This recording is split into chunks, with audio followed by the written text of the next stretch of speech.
Hello! At ito na nga po, ito po yung karugtong ng last vlog ko sa Makati. Ngayon, andito po kami sa BGC at kami masyal-masyal lang. Kasama ko ang aking kapatid. Si Lloyd din po, kasama din namin yung driver. Nag-rent po kasi kami ng sasakyan kasi para komportable si Lloyd. So nakipicture na rin po yung guard sa amin. Andito na rin po kami sa Greenbelt. Nag-stay kami sa Greenbelt kung saan ginagay din namin ang Greenbelt. So ito si Daniel, gusto niyang i-explore. Kaya ito lang kaming dalawa habang si Lloyd ay nasa hotel kasi may sakit siya. Inimit ko siya sa baba. Gusto niyang maghagdanan. So ako naman, escalator.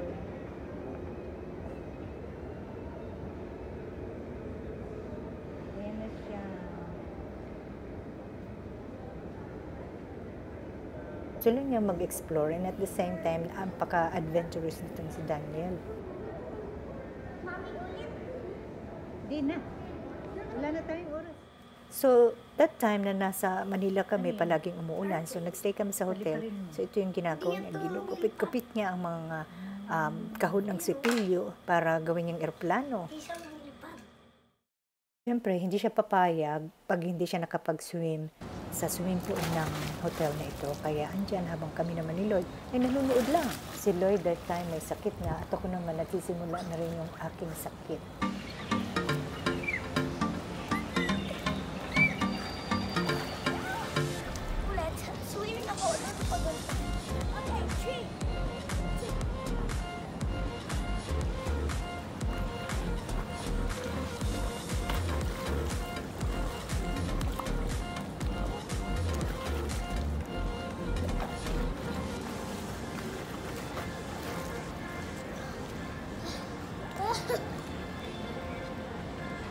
Swimming ako pa ilalim.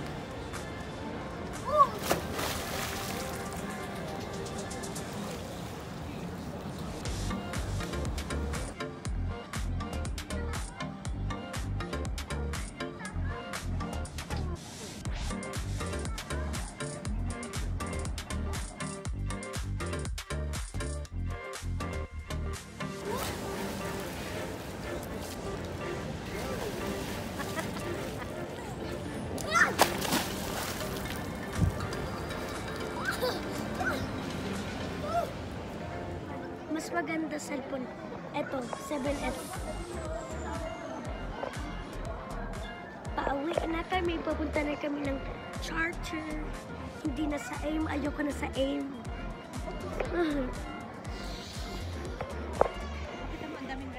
So, ito lang yung napupuntahan namin sa hotel tapos sa shopping mall kasi hindi kami pwedeng mamasyal dahil nga may bagyo. Palaging umuulan. At saka si Lloyd din may sakit. Kaya ito na kami.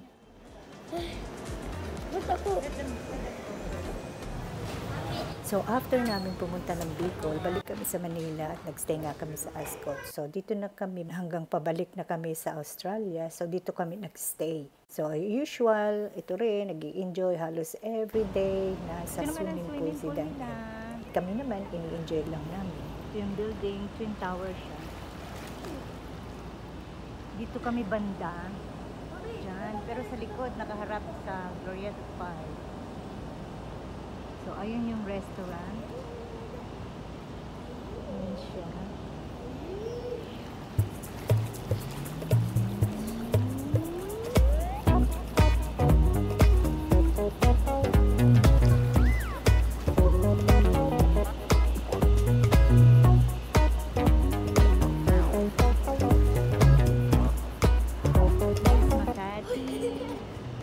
Daming bagong building.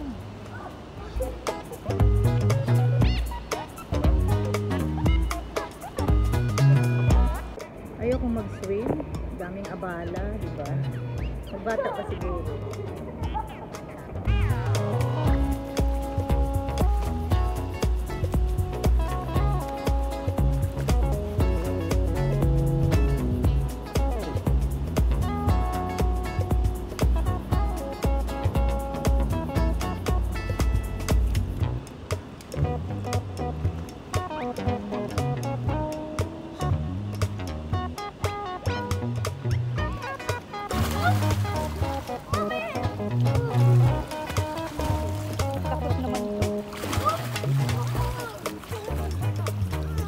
hawak ka lang dyan, oh. Hawak ka lang dyan, oh, sa may ano.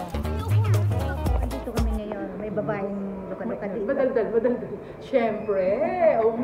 Miss ko na to si Nene. At siyempre si Lloyd. May dadalawin tayo dito. Yeah, we're gonna do Thank some you, darling. presentation. Thank you, Lloyd. Oh, I can hear his voice now. I think he's the only one swimming, oh.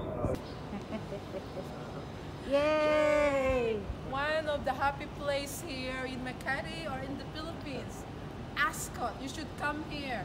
Right? Filipinos in Australia. When you go to Makati, come here. Ayan, talapit siya sa'yo. Ay! Uy! Aso, nagpapasikat. Alam, ano muna, oh? It's the third, ano. Ano atin na? Enjoy?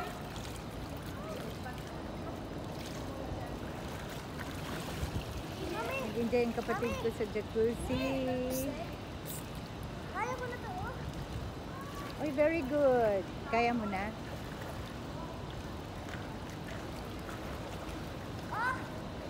Very good.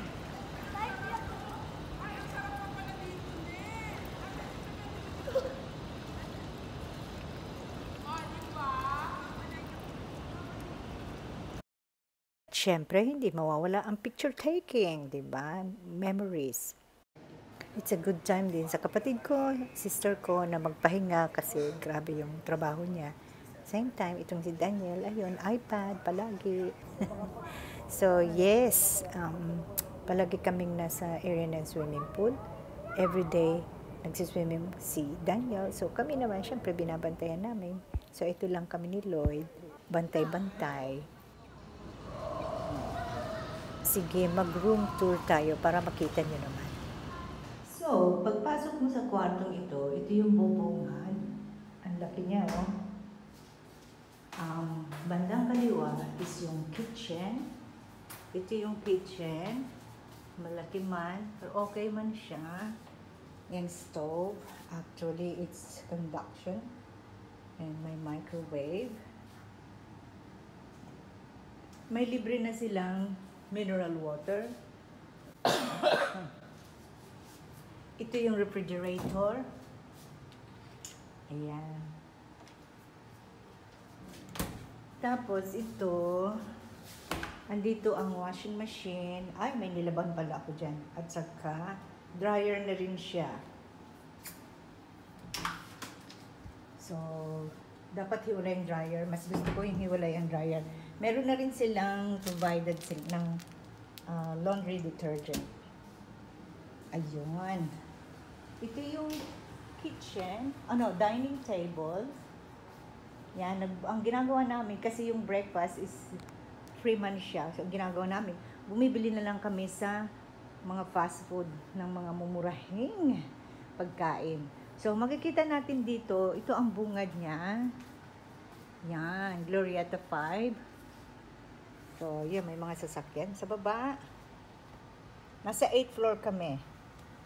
So, ito yung bagong building. Yan yung bagong building na nag-video ko. Ito naman yung living room. May TV. Sorry, magulo na. Kasi pang-anim na araw na, pang-apat na araw na namin dito. So, ayan yung living room. Ayun, may mga damit. Ang anak namin. Ang laki ng lampshade niya, oh. So, yun. So, ito yung kwarto. Ang gulo, no? May damit pa, oh. Ito yung kwarto niya. King size bed. Yung size ng bed. Malaki. So, may TV rin. Tapos, dyan yung toilet. Ito yung cabinet. Yan. Cabinet. Merong safety box. Ito hindi namin ginagamit.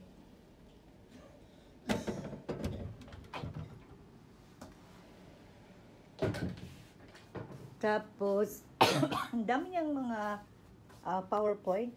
So, may dala akong laptop. Ito yung view naman sa kwarto. Yan yung mas malapit-lapit dun sa bagong building. Yan. Connected siya sa Shoe Mart. Hindi lang makita yung Shoe Mart. So, itong building na ito, One Ayala, wala pang isang taon. Dati, yung luma giniba nila, ang pangalan ay parang Intercontinental Hotel. So, pinalitan nila, halos pareho lang ng itsura. Pero, sa baba, merong mall. So, yan. Ang pangalan ng mall na yan is One Ayala. Yun. Daming mga malls dito. Nagpapatalbugan sila. Okay. So, ito lang naman yung room na aming, actually, in-upgrade nila ito. Dapat talaga, ang room namin walang ganito. Pero since ASR member, nagpa-member kami, ayun, magaling ang Ascot. Talagang pag pinakiusapan mo, ibibigay nila. So, kaya, okay ang Ascot. So, yun lang po.